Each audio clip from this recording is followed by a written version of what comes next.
Good morning mga palangga pa bonus to Delia Vlogs July 12. Guide na to karon nga adlaw is 0 si 3. Pwede na 0, pwede na i3, pwede niyo uban kay usaya mag-uban pud na sila no. So mamasan sa ta karon nga adlaw ani kung unsa na poy maayo na to nga ikakuan no.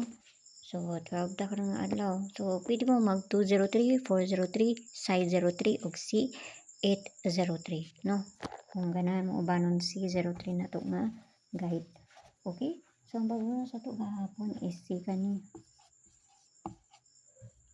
No? Or, kana siya. Ano itong pagbunus gahapon. So, ang pair na ito karon nga adlaw is si all 57. 570, 571, 572, 573, 574, 575, 57, ang sunod niya 577, 578, ug si 579. Nakapares na siya dito sa Inday. Aduan niyo dito. No? Ang ganahan mo ana, o di mo ganahan, ayaw ninyo abayin, narana sa inyo ha.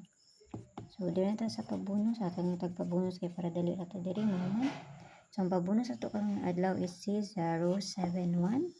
So, kamo na bahalaan aha, kay plus minus raman na, kung ganahan mo ana, no?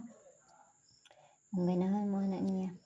Okay? So, kay mauray na diri sa ko, amara po na akong ikahatag sa inyo ha, kamo na bahalaan kung insay ka ligas ninyo ana. So, pwede mo mag plus 1 ana. 072. So, kana lang.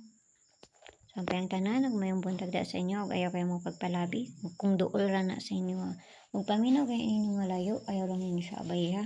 Okay. Siyempre, kung bata kabalon silang kung anon ani. So, ayaw kayo mo pagpalabi, ginagmayra, kay daghan na ba ni po niya akong ginapanghatag diri. Okay? So, pili ra ka ng duol ra jud sa inyo, ha. So, kana lang. Babay na ta.